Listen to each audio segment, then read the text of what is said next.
Oh, it's not going to do it now. I was going to say, welcome to our new ASMR channel. Sorry. Welcome to our new ASMR channel.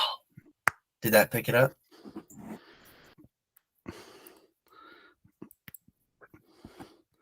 These are my fingers cracking. I bet you like the sound of my fingers cracking, don't you? You sadist. You like to hear bones crack and snap. Who are you, a Batman villain?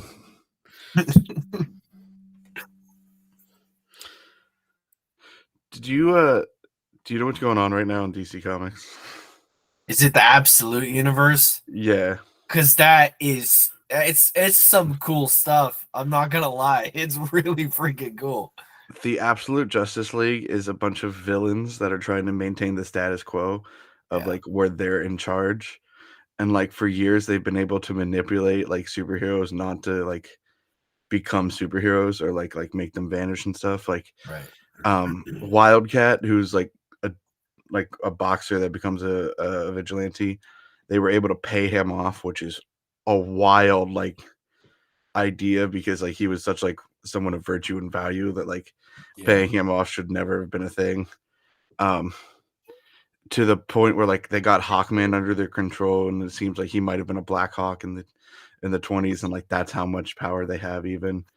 And like to prove their point throughout the session, you see them in like an office talking, and it's like this universe's Joker doesn't laugh and doesn't like jokes or whatever. He's like the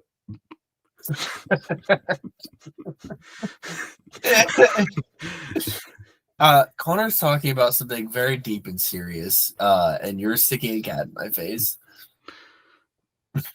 Get out of here. I'm trying to record a podcast. Okay. Yes, thank you. Yes, thank you. My love. Go away.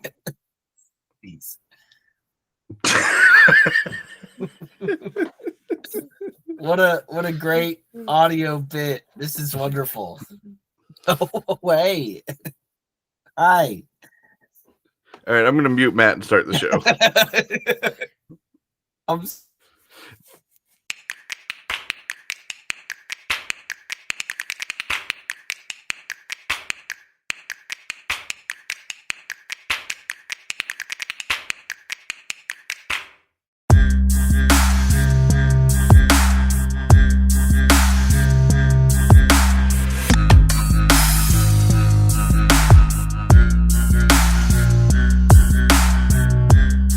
Welcome to the Garlic Boys podcast, where we treat friendship like a good recipe treats garlic. You can never have too much of it. We're your hosts. I'm Connor O'Connor.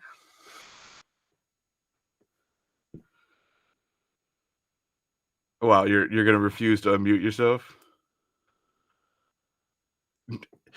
You don't have to hold the cat with both hands. You're yelling at me and we can't hear you right now. I physically can't unmute you, so you have to do it. This is not on me. Don't look at me like that. I said you reap what you sow, Connor. You reap these seeds and now you have to sow them. I'm Matt, but I couldn't say that because somebody muted me. Why do you have the power to mute people but not unmute them? I think that's a weird line to draw. I mean, I'm talking as far as Google Meets goes. Like, that's a weird feature that you can actively mute people but not unmute people. Did you see the skull and the gate behind you? Yeah. Doesn't it kind of look like that like a skull, little the little hut from Rebels? I think it's Zero the Hut, and it looks like he's ooh-wooing. What? The baby Jabba Hut thing from Star Wars Rebels. Oh! Okay, so these are the arms, right? Yeah, what are essentially the eyes on the skull are the arms, and he's ooh-wooing. Yeah. And the head swirls are the mouth. Yeah. That I see it. I do see it. You're not crazy yet. Anyways, their meeting is interstitched with Oliver Queen, who's still a billionaire in this universe. He's pretty much the same character. Okay. Spoilers. Oliver Queen is like prepping, talking to Roy Harper to become the Green Arrow. It's like he's gonna go take down some other corrupt billionaire, and just in the middle of their meeting, whoever's running it, I forget what her name was. She's like, there are ways of maintaining the status quo, and Hawkman walks in and throws Oliver Queen's dead body onto the table. Oh my goodness! Yeah, I've been wanting to read this. Like I don't want to read it as it's coming out, but like I'm so into this. Like Batman has like his bat symbol, a freaking axe. Wonder Woman's got tattoos, I guess, and she looks cool. We got Superman, who's still super, but maybe not in the nicest way. We got the Martian Manhunter, which looks like a psychedelic trip. Just that whole issue. Bane's like 30 feet tall. And I don't even know, the Joker looks like a lizard man thing. It's weird. It's weird, but it's cool looking. Bane created the rest of Batman's rogues because they were all friends with Bruce Wayne. Okay. Who is just like a regular blue collar dude. Like he has no money in this universe. Yeah. And like to the point where he hears that Oswald got attacked. He goes in and it's just a mound of bones and flesh is how he's described in the book. Wow. I'm excited. Like I want to read this. I know that they're either they have or they are gonna do a little crossover with Wonder Woman and Batman here in like issue 15 of each, or 15 and 16, something like that. Regardless, they're going to do a little crossover with those two characters. I'm excited. Like it just looks cool. Well, they've taken the basis of like the Absolute Universe, which is now based on Darkseid and not on like, I think it was based on Superman beforehand. Like, and that's where like the good from the universe came from.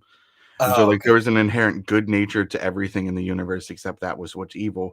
But now there's inherent, like, it's the Omega energy that is Darkseid that is corrupting everything, basically. Interesting. Okay. And that happened, I think, at the last reset of the universe after they broke through the Source Wall and Barbados and all of that dark metal stuff. I don't really remember. It got so complicated to try and follow DC Comics after a while. It's complicated to follow any comics. If you don't know, if you're not an avid comic reader like myself, I pick and choose random comics or like comic runs to read.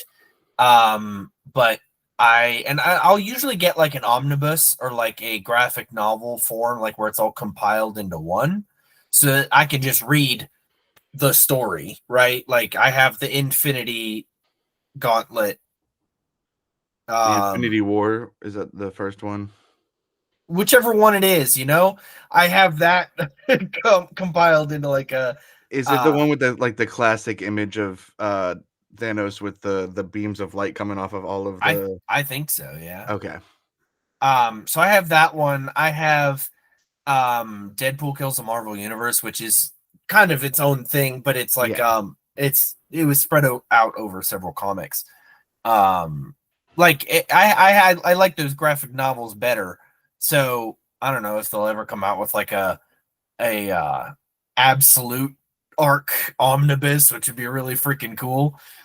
Just to get the whole thing in one. I think they usually do like graphic novel volumes, like like maybe could get the first like 15 Woman issues is going to be like one volume, everything like that. The problem is there's a comic book shop near where I live. I just don't like it. Smells awful in there, and it's not like the normal like, ooh, nerds don't know how to wear deodorant. It's like something died in these walls, and no one here seems to notice but us. Yeah, mine usually smells like BO a little bit, depending on the night. And like the card shop I go to doesn't sell comics. There's a comic shop near my house now, like where I moved to, but the people there aren't nice. Like The difference between that shop and the card shop I go to is the first time I walked into the card shop I go to, yes, one of the people I recognized as one of my friends from high school, but everyone else like started talking to me and like joking around and like tried to make me want to be there. Yeah, that's like Bell's. Right. They pull you in, man. I've frequented there more now as an adult with, I can't even say with money, but like with some money than I have like as a kid. Like they make you feel welcome. I love it. In fairness, I also went to Bell's as a kid. Yeah. I still think it's wild that we've never met before college. I know. And, I know. but the since you shout out your shop, I'm gonna shout out my card shop. It's Guy on the Couch Cards and Gaming. Oh It's yeah, I a love great Guy on the Couch. it's a great shop. Can you stop, dude? Yeah, Autumn, shut up. Dare you compare my wife to a dog? But the other shop I'm not going to mention because they don't deserve any sort of publicity. Like I walked in, no one says a word to me. No one asks me if I need help looking for anything, even though I'm deliberately looking around trying to find something. Yeah. And so and I don't want to buy comics like online. Yeah. Like not that I can't like do like an online version of comics, but like if I'm gonna buy, I want to buy local because I believe in like local comic shops, local card shops. When we were in college, I went to a local comic shop. Yeah, it was a good one. Unfortunately, it closed, which sucked because the dude was cool. Yeah. And it got good replaced with that barbershop that gives you shots every time you go down there. Oh yeah, I love that place. Matt was getting his hair cut twice a week. Maybe 3 times if I was lucky. But I don't know. It's one of those experiences now, like where you go in and like I buy packs and they're like, let me know what you get. Like, tell me what your hits are. Yeah. And like they're genuinely curious because they're just as nerdy about it. Yeah. And not that like other places aren't, because honestly, if you're not going to be into cards and comics, why are you working at a cards and comic shop? Yeah, exactly. But like we'll be like, hey, can you tell me about this? What is that product? And they'll take it off the shelf and like explain it to you in front of you, let you see the box, let you read the information for yourselves. And there's another shop we've gone to in Irwin. Not that you know where that is. No. But we stopped there and like gone in to look for specific cards that I need for my collection. And when we're looking at stuff, we go, hey, can I look at that? And they're like, actually, we're not allowed to give you products. Like, really? And like, if you want to buy something, which I did buy something from them, they're like, okay, we're going to hold it behind the desk here. And I was talking to Autumn about it afterwards. And I was like, do they think I'm going to outrun them? Like, I was wearing sweatpants that day, bud. Like, I think you got me. Like, I know I look svelte and like an athlete, but like I promise you, it's an act. You're just sucking in all the time. You know, I was gonna say, isn't there was something? What was it? Some cartoon where they like literally like pushed it all in to make it look all like. Well, there's 2 instances. There's when Peter wore the corset to play Joe. To pretend to be Joe for something. Yeah. And so they sucked up all the fat and it made him look more muscular like Joe does. Yeah. And then there's also the reference that we usually make where Homer loses all the weight and they pin back all the skin. Yeah. But yeah, I like Guy on the Couch. I'm gonna shout him out a little bit more. So not only do they have just like obviously Pokemon cards and stuff like that you can collect, they've got baseball cards. At least though, I don't know if they have several locations. The one I went to did. And they had like local artist stuff. Like I know at one point Mug was displaying her art there, or her little bugs are trinkets. still there. Yeah. So like you can buy stuff from local artists that, you know, they obviously take a cut of it and all that, but they kind of sponsor local artists. You can get just a bunch of different stuff there, and it was really cool. I enjoyed it there. And like they host Magic tournaments, they host Lorcana tournaments, Pokemon tournaments, like competitive and non-competitive play nights, where like kids can come in and learn how to play the game. Yeah. Um, they have Warhammer supplies, like in a bunch of tables in the back where you can go play Warhammer, and like Yeah. they've let me come in and just sit there and like flip through their bulk for hours on end. And that's like they do once a month on Sundays. I think it's every third Sunday they'll do penny card day, where Mm, any 10-cent card is a penny and any like 25-cent or dollar cards are buy one get one free. that's awesome. Um and so like we went in last Sunday and it just happened to be that one. And we got a bunch of cards. Like I've been collecting Pokemon, Shibu's collecting Lorcana now. We got a bunch of cards. We barely spent $30. That's good. Yeah. Um, Um, um, go ahead. Sorry. no, it's so nice to find like a space and like a community like that. And that's how you should feel when you're at your card shop. And Yeah. so like if you're listening and you don't feel that, please find another card shop if you can. 100%. That Like, I see therapy the same way, yeah. which is weird, but that's just how it is. Um, if you aren't vibing with your therapist, if you don't feel welcome at your therapist's office, get a freaking another therapist. It's not rocket science here. Speaking of that, I think I might have to actually start therapy. I Not thought you just won therapy. I might have to start going back after some introspection because I am taking the medication, Yeah. but I I haven't been able to go to the pharmacist and actually re-up like get my new prescription. Mm, So I haven't been on my meds since the last time I took my meds was Wednesday. yeah. So for the last 2 days, I technically haven't been medicated, and I'm not medicated right now. And I was stressed out from an event I was planning that Yeah. finally happened and went well, but it was a stressful event. And then yesterday, while Autumn and I were out driving, it seemed like everything wanted to go wrong for us, and I just kept getting angrier and angrier. And I don't like being that person now. Yeah. Um, I think that's one good thing about the medication is like it's allowed me to be a little more introspective on myself. Hmm. Like, oh, I don't want to be that person anymore, especially like around my wife, Right. because I don't want her to just to see me as an angry guy. I don't want her to be scared that I'm gonna have an aneurysm or anything worse that can fear having someone who can fly off the handle at any moment. Yeah.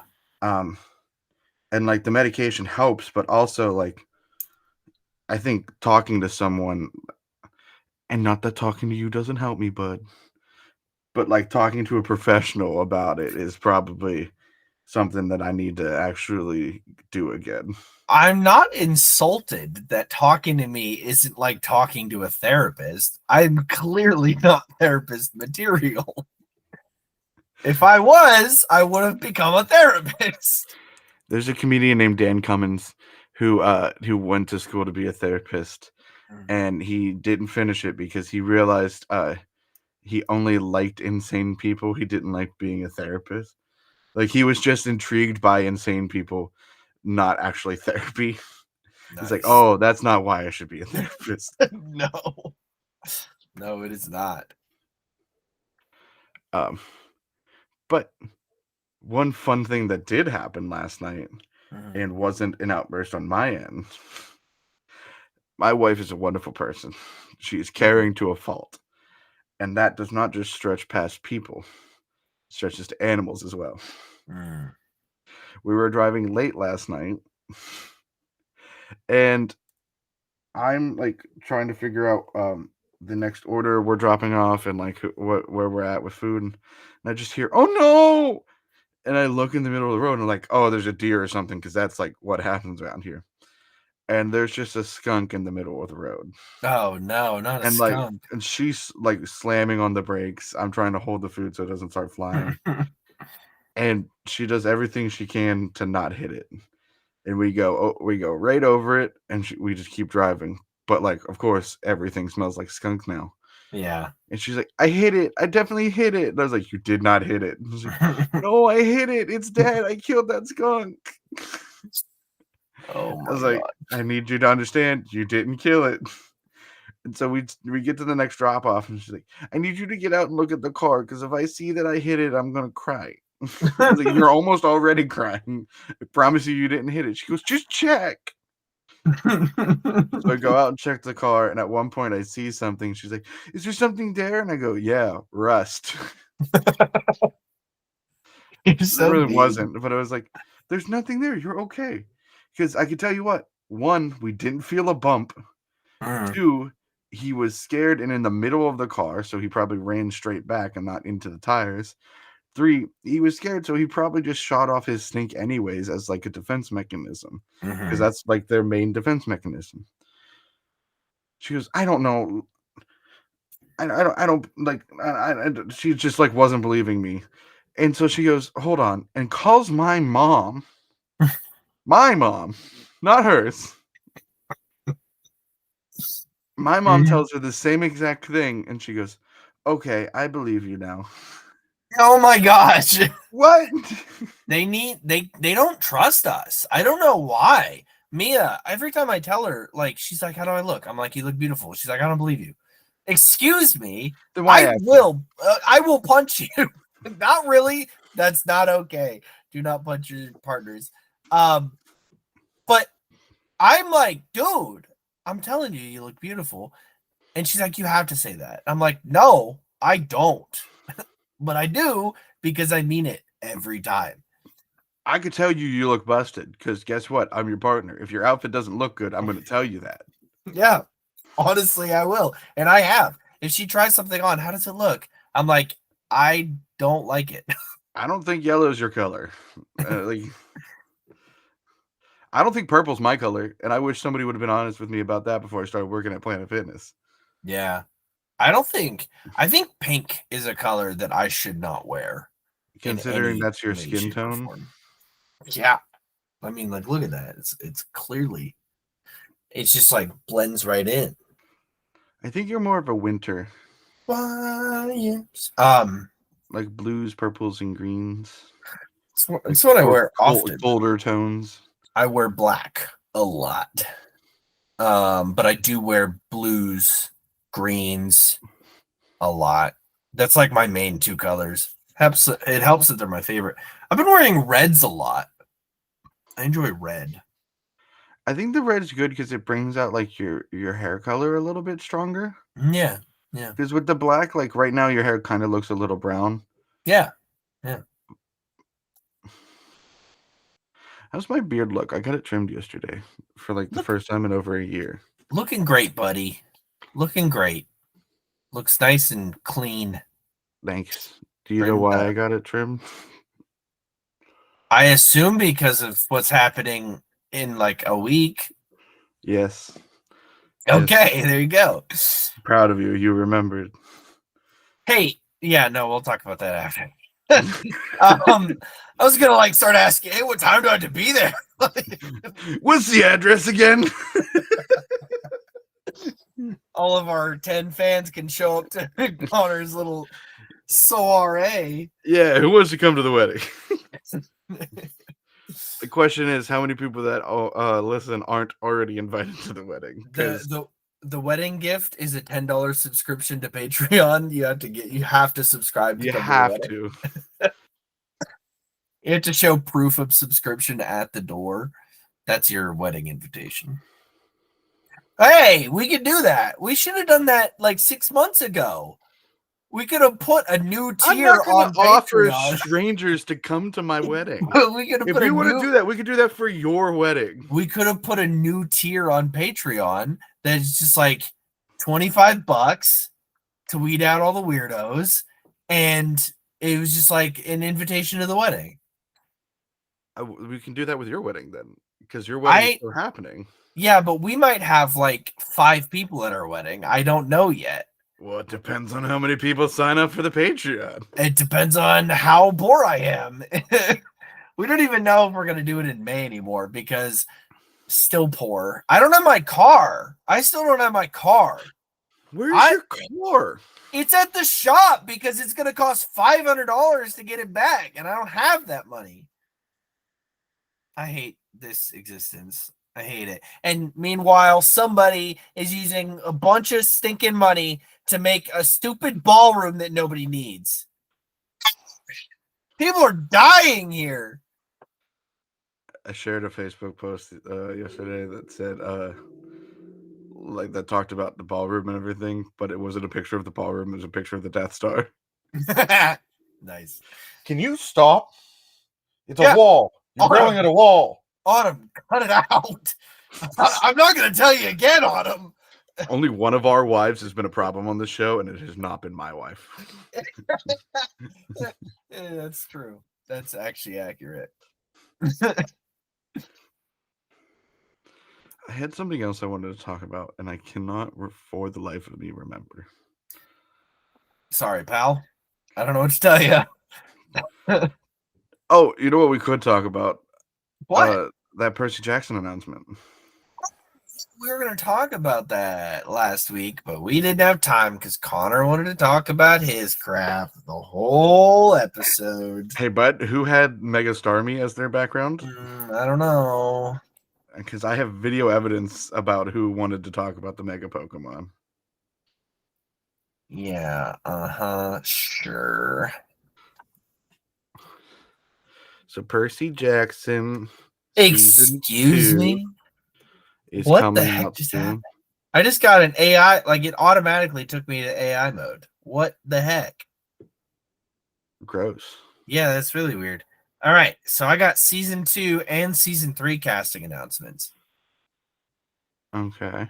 So what do we got? Season 2, who's Chris Rodriguez? He is the number 2 to Luke. Oh, okay. So I don't know who Kevin Chacon is. It's like Kevin Bacon, but Kevin Chacon. Chacon. Hold on. Why is his name Kevin?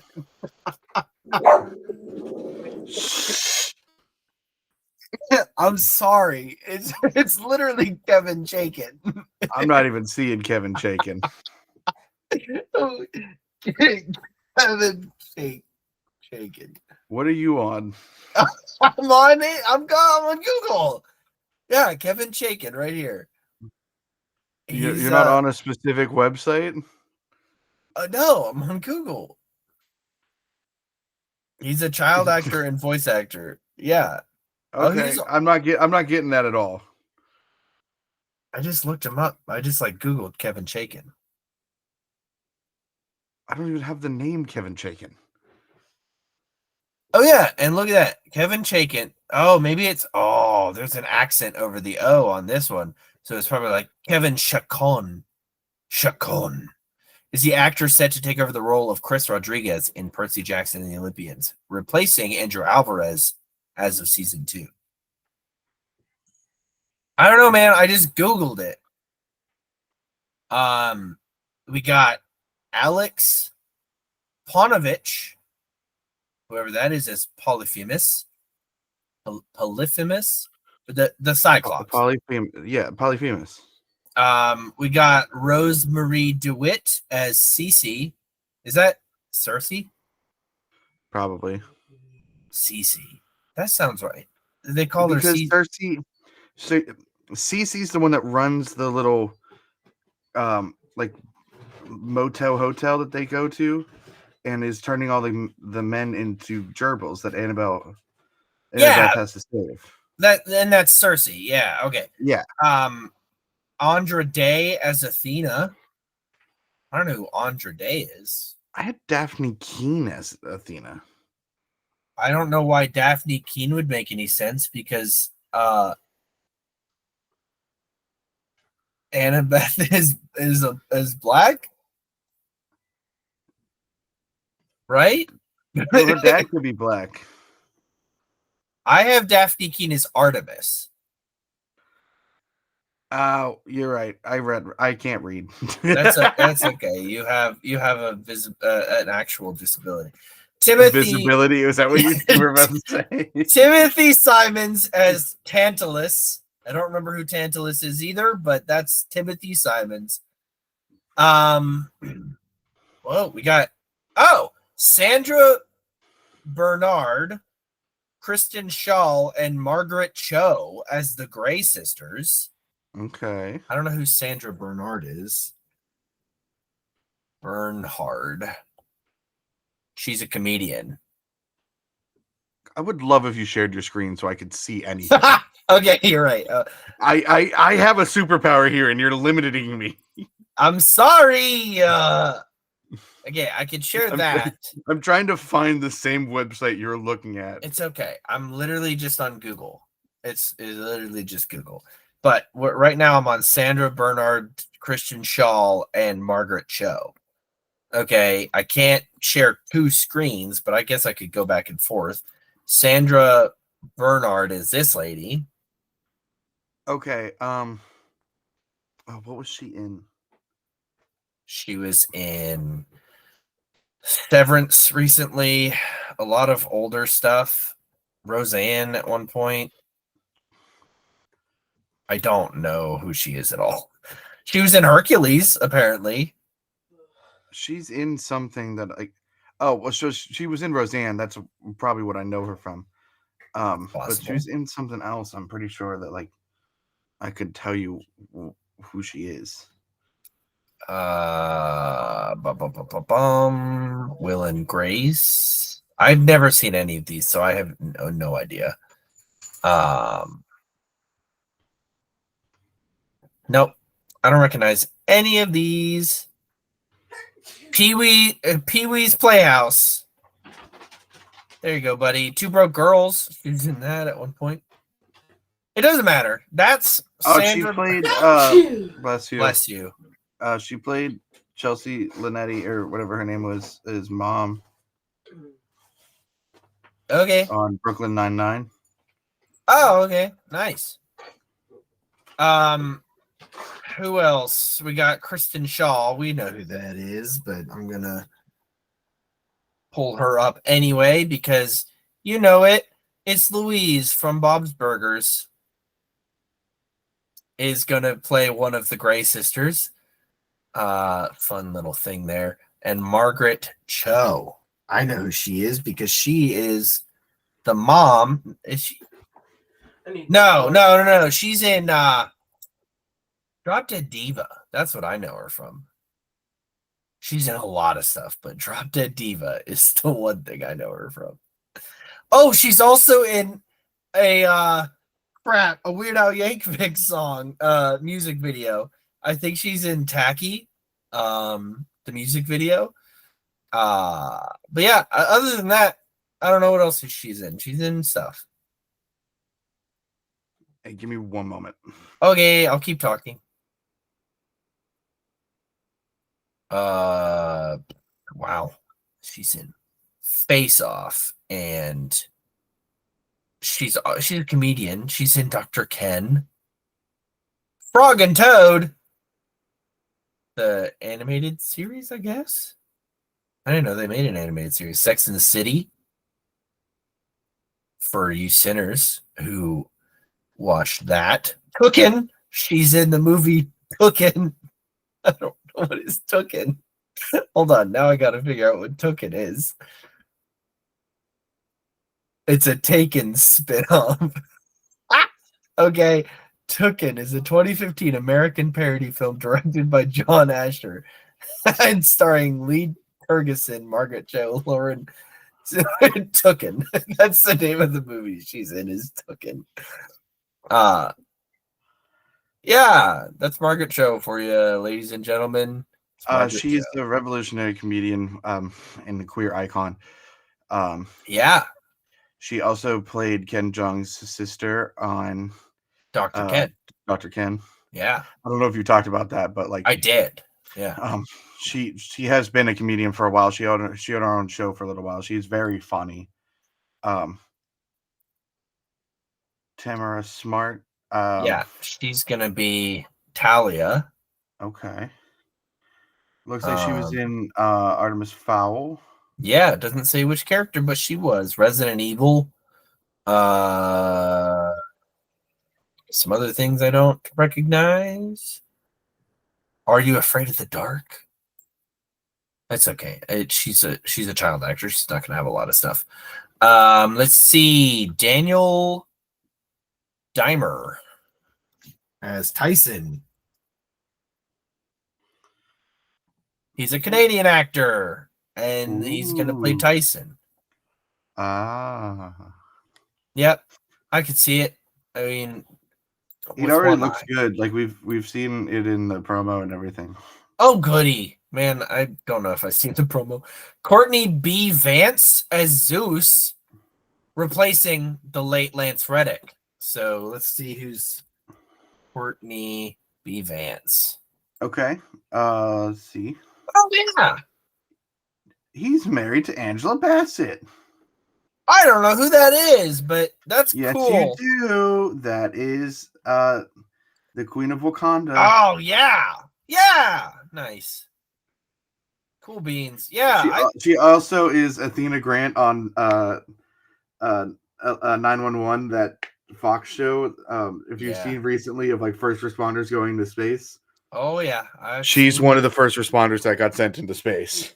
Nice. Good for her. Okay, so that is season 2, which is going to adapt the second book, Sea of Monsters. Okay.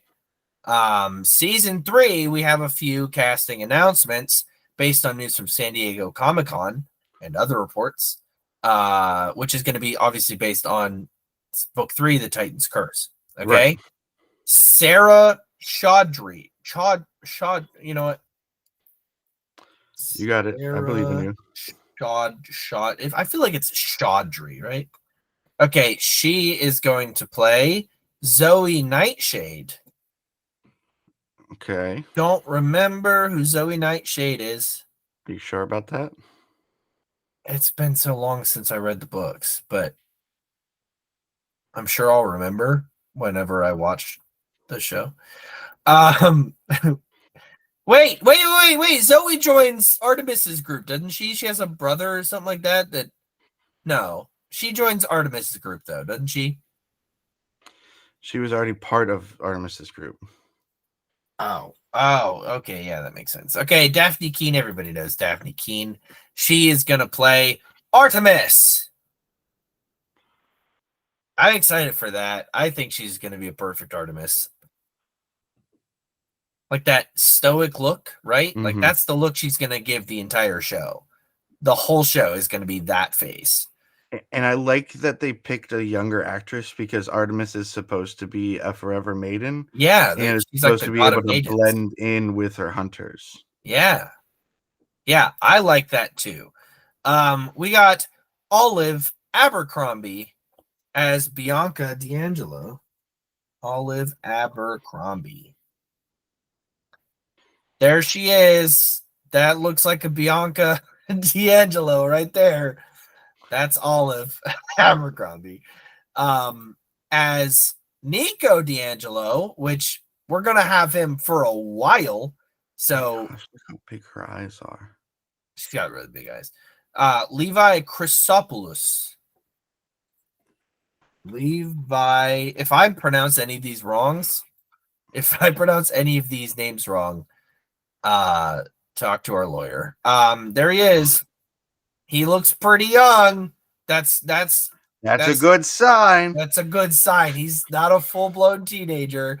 But Walker Scoville also looked pretty young, and now he looks like a full-grown man. Yes. Because they waited too long. Yeah. He also was like right at the age of puberty, which didn't help things, with 18 growth spurts happening between season 1 and season 2. Finally, my favorite announcement is Aphrodite is going to be played by Kate McKinnon, which I say favorite announcement, but I also am unsure about this announcement, right? I am okay with it, and here's why. Yeah. It's supposed to be disheartening and like sort of off-putting energy that Aphrodite is supposed to put out because love makes you uncomfortable. Yeah. beauty is like kind of chilling. Like it's supposed to like weird you out. Yeah. And she has that energy. She's also very pretty.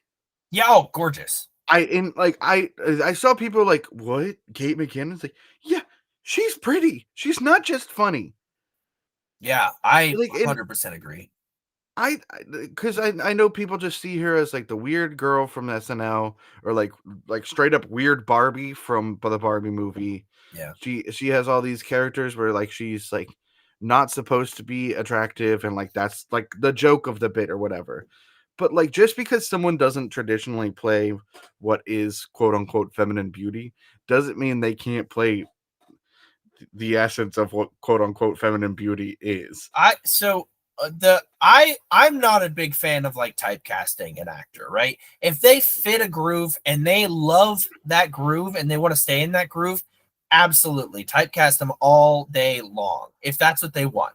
But if they want to branch out, like Robert Pattinson, oh my gosh, in just the last couple of years, he's put out some fantastic movies. The difference between the way he acts incredible in the Batman versus Mickey 17, yes, the two performances he gives in Mickey 17 are wildly different. Yes. So I think there is a time and place for typecasting actors, but there's also a time and place for letting them do different roles that are going to be. I don't think Aphrodite is going to be awkward and funny. Like I know that she's going to have some of that because, like you said, that's kind of how they portray, how love is and all that. The one thing that makes me hesitant on it, which is something that I heard from somebody else that I completely forgot, but I'm pretty sure this was accurate, didn't Aphrodite show up different to every single person based on what you desire, what you love most, or something like that? Yes. So obviously he's in love with Annabeth. She looks nothing like Annabeth, right? In I guess in this version, book Annabeth, she looks a lot like book Annabeth. She doesn't look anything like the TV series Annabeth. So are they gonna just like nix that, or are they gonna have several actors play Aphrodite? I don't. That's what I'm kind of like hesitant or confused on. I'm not sure, but I feel like that brings a good opportunity to create a compelling character. And I mean, yeah, like they've changed things from the books before, so if that's not how it works now, I'm not like that's not what made Percy Jackson an interesting book to me. agreed. So if they change that, I'm fine. Agreed, 100%. Like I like little details like that, but they changed a lot in the first season, and I still loved the first season. Like it's still a really great show, and I know that with the author having such a hand in how it goes, I know that season 2 is going to be even better because he's the kind of person that hears everybody's complaints and will change how he does things if they're a viable complaint, I guess, if they're a legitimate complaint. If it's just like, oh no, Annabeth was black, then yeah, that's not a legitimate complaint because a legitimate complaint was the St. Louis Arch doesn't go over the Missouri River. How does he fall into the water 300 feet west? Like, right. A legitimate complaint is honestly like the pacing of the show for me. The fact that they went into just about every situation knowing exactly the situation they were going into killed me. It really did. Like they went into Auntie M's knowing it was Medusa before they even set foot in, I believe. Yeah. They went into Krusty's palace or mattress thing, knowing exactly who he was. Like Percy literally walked in and said, I know who you are. Help us. Like, help us or die, I guess, is essentially how he went in there. Like, I loved the part of the book where they were like discovering who some of these people were. And I was disappointed that maybe because of time constraints or whatever, that they had to cut that part out. They just kind of, I know who you are. And I think one thing that I think book 2 does better is that there is more action within it. Yeah. Because it is more of like an adventure story than like a trek. Like this, right. The first one was like a trek across the country. It was like all of them are fetch quests, but like you're correct, like it was a trek. This one is like action adventure. Like we have to get a boat. Yeah. And like they're going to be sailing on an old Confederate ship. Because I love this detail that anytime anyone loses a war, the ghosts of the losers have to serve Ares and his kids forever. Yeah. Which, yes, give me Annabeth being on a Confederate soldier ship. This Annabeth being on a Confederate soldier ship, whose father was a historian and who will know about World War II history. Yeah. Or, Civil War history. I don't know why I said World War II. I don't either. I think it's because he's that much of a nerd. I'd always imagined him with the World War II fighter hat on when I pictured his in the books. But I don't know. Going back to the Aphrodite thing, like I said, Kate McKinnon's not ugly. Like No. she just plays like non-traditionally attractive characters. If you look at some of her work on SNL, she played Penelope Cruz quite often and looked stunning while she did it. Now, did she also play the old lesbians with the cats with other actresses? Yes. She loved playing old weird ladies. She liked the abduction sketch, which is like one of her most famous sketches. She plays that weird like redneck, but like just those 3 pictures that were up, there was 3 different ideas of what feminine beauty could be, and each there was 3 of them. I was like, wow, that's an attractive person right there. Mm-hmm. Agreed. And times have changed since he wrote this book in 2006. Yeah, something like that. So like, yeah, we can have someone look a little different because things are different. It's just like how people were mad that he changed the race of some of his characters. Guess what? He probably would have. He said, "I've always wanted to have these races." He just wouldn't have sold the book back then. It wouldn't have. It was a very different time when he wrote the original books, and I don't know. It was very different, and I think that back then a lot of I'm not making excuses for authors back then, right? You know what? Maybe you should have fought back against the patriarchy or whatever. Should have fought back, sure, but it wouldn't have sold. 99% of the main characters from like the 50s to probably from like the beginning of time. Okay, that's okay.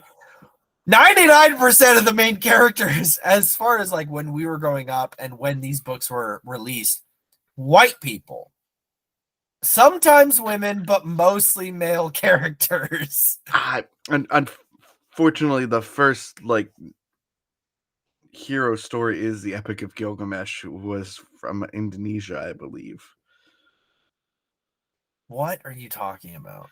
The Epic of Gilgamesh is like one of the earliest ideas of a hero's journey, right? And like an adventure story, and I believe it's from Indonesia. What does that have to do with? And I'm talking about like modern day writings. Well, okay, then yeah, that's different. But I was like, you're saying like, oh, forever and ever, it's always been white people. And I corrected myself. And if we want to get even further into like what science fiction is, Mary Shelley created science fiction, and her main character was a monster that was green. So it's not even white people. He really wasn't green though. I think that. Hey bud, I know. I have the same. Did you also know that he's actually called Frankenstein's monster? Yes. I also like I had the same argument with people about Rings of Power when they brought in a Black Dwarf, who didn't have a beard. Some people were complaining about the female dwarf not having a beard. Which, yes, I guess in the books, it does say that they have beards just as much as the men do. But that would be weird. You're complaining about it. You're masking the fact that you're complaining about a black dwarf just by using the fact that she doesn't have a beard or that she lives under a mountain. She couldn't possibly be black. It's a fantasy universe. I know that this one is based, that Percy Jackson is based more on modern, less fantasy times, right? Like as I'm talking era wise, but it's about Greek gods and monsters and stuff that don't exist. I don't care about your crappy little argument. You can suck a duck. And here's the biggest thing. Those Greek gods can look however they want. Yeah, they can just that's said in the like it's said in every continuity.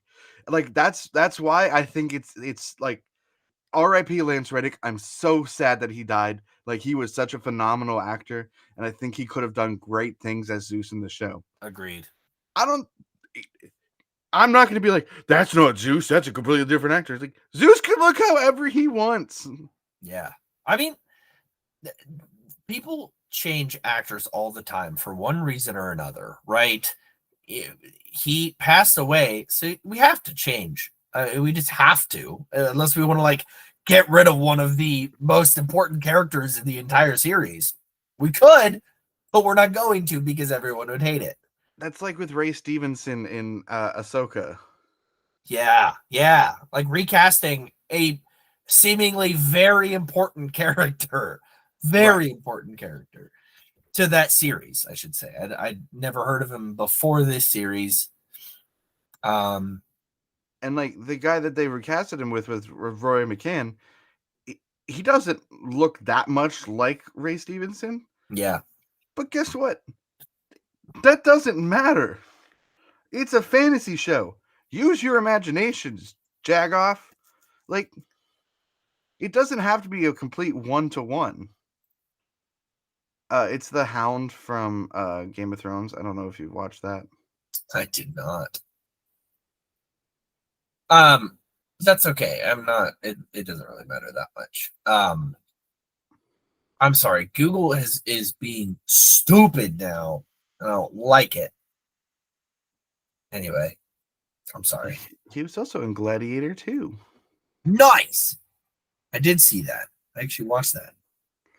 He was also Jorgen the Brutal in Jumanji: The Next Level. Nice.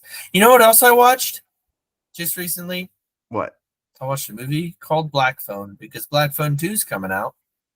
And I never watched Blackphone before. You wouldn't like it, but it is Halloween. And it is Halloween. It is Halloween.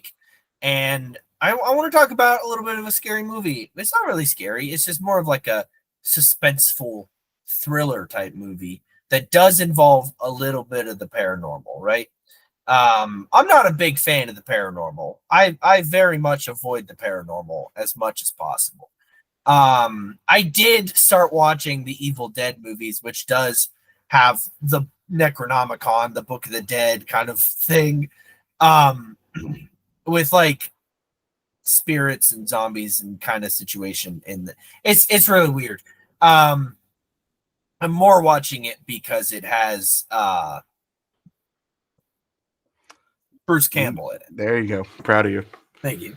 I'm more watching it because it's a classic series that directed by. How am I supposed to know that? He directed 4 different Marvel movies. Sam Raimi. Yeah, proud of you, buddy. Thank you. So regardless, Blackphone was really good. It was really interesting. I enjoyed it a lot. It's Ethan Hawke, right? Ethan Hawke, yeah. He plays the grabber is what they call him. He's literally like a guy who kidnaps kids and then kills them and buries them in his basement. Fun. Yeah, it takes place in like the late 70s right Okay. around the time where people started not letting their kids stay out forever and ever, because that's around the time Kidnappings. that a lot of kidnapping started happening. Um, So is I'm sure you were going to get to this, but yeah, I need to no, ask ask questions, ask away. the phone element, is that like him calling payphones and taunting people? No, so the phone element is actually that the spirits of the kids that he killed before are helping the main character kid escape. Interesting. Yeah. So it's actually really cool. So like several people get kidnapped. His close friend actually gets kidnapped, the main character, right before he gets kidnapped. And so the phone starts ringing and it's like not plugged into anything. Like the cord is cut. The phone starts ringing and he like picks it up, nobody's there, so he hangs it up. Then it rings again like the next day, so he picks it up, and then this time the kid's like, don't go upstairs, stuff like that. Like, because there's a whole plot to the story about the movie, and but the kids are like protecting him, but also giving him tips on how to escape, and he eventually ends up using all of it to help him escape. He digs a hole in the floor, takes the grate off of the window, and puts it in the bottom of the hole. Eventually, Ethan Hawke falls into the hole, breaks his ankle because he falls on the grate, which is like angled. And then the one that got kidnapped right before him, his friend, taught him how to fight.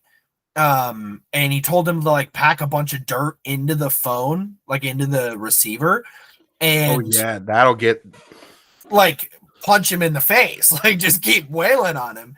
And eventually he like strangles him with a phone cord that somebody told him to find. One of the spirits told him to find. It was good though. Like it was, I don't feel like the spirits were like evil, oppressive spirits like they usually are in movies. It was like they were the it was the the human nature that they were fighting, not the yeah. supernatural. Right. I thought it was really good. The sister of the main character who gets kidnapped, the sister has like dreams. Honestly, I will say like prophetic dreams or like psychic dreams where she's seeing bits and pieces of like the puzzle to try and figure out where her brother is and all this stuff. It was really good. I enjoyed it a lot. So if he kills the grabber, Yeah. how are we getting a Blackphone 2? That's exactly what I'm wondering, but it's in theaters right now. So maybe you should just go figure out I'm why. not going. Not you. I meant the listeners, Connor. I'm talking to like a million people here at the same time. Here, let me get you the official synopsis. Yes, I would love to hear the synopsis of the Blackphone 2. I just wanted like a quick thing, not the entire plot. Thank you. Sorry. Just spoil the entire movie for yourself. Okay. Yeah, totally. Bad dreams haunt 15-year-old Gwen, who is the girl who was having dreams in the sister who was having dreams in the first one. Bad dreams haunt 15-year-old Gwen as she receives calls from the Black Phone and sees disturbing visions of 3 boys being stalked at a winter camp. Accompanied by her brother Finn, the one who got kidnapped in the first movie, they head to the camp to solve the mystery, only to confront the grabber, a killer who's grown even more powerful in death. So he comes back from the dead somehow. Interesting. Yeah, very interesting.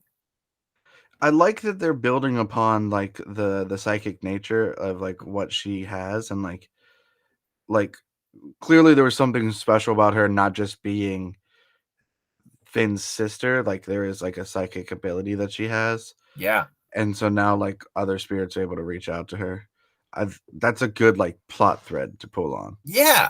Oh, and I just realized that the main kid, Mason Thames, Yeah. is the same guy who plays Hiccup in How to Train Your Dragon live action. Oh, no way. Yeah, same actor. That's really cool. Thank you so much for listening. No, it's a good place to end, you know? Just take my excitement and hammer it into the floor. This is why I hate you.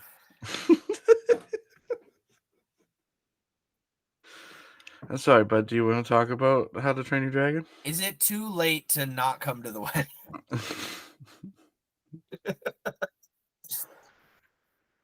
Thank you so much for listening to this week's episode of The Garlic Boys. If you'd like more from us, you can head over to TikTok, Instagram, Facebook, and Threads. And you can head on over to our Patreon at patreon.com/@thegarlicboys, where you can support us for over $10 or for either $3 a month, or if you want more, you can go to $10 a month and get the bonus actions, which is the after show for our D&D actual play podcast, whatever show, called TGB One Shots. You can head on over there and listen to that for free wherever you get your podcast. But for $10, you can get our thoughts as well as our co-players and our DM's thoughts on that. If you'd like to support us in other ways, you can head over to Redbubble and start buying some designs that Matt and I have put up there based on stuff on the show that is just also just fun comments on all of your favorite products. And finally, you can watch video versions of this show, The Garlic Boys, as well as the Clever Boy Quiz the Show over on youtube.com/@thegarlicboys. Matt, do you have a supplementary mom report for this week? Gosh, diddly dang darn it. I was supposed to think of a supplementary mom report instead of making faces at you the entire time. We're going to go with Athena, even though she may not be the best mom ever. What God is? Am I right? Am I right? Considering I'm going with Aphrodite, I'm going to say you're right. Yeah, I'm right. If I'm lying, I'm crying. All right. From Cars. Why are you looking at me? Yeah, like I know what it's from, Connor. Hey, man, we're supposed to be a team. Can we act like a team? No, I don't want to act like a team. All right, thanks so much for listening. And remember, as always, to stay garlicky. Stay garlicky. Stay garlicky, you mother.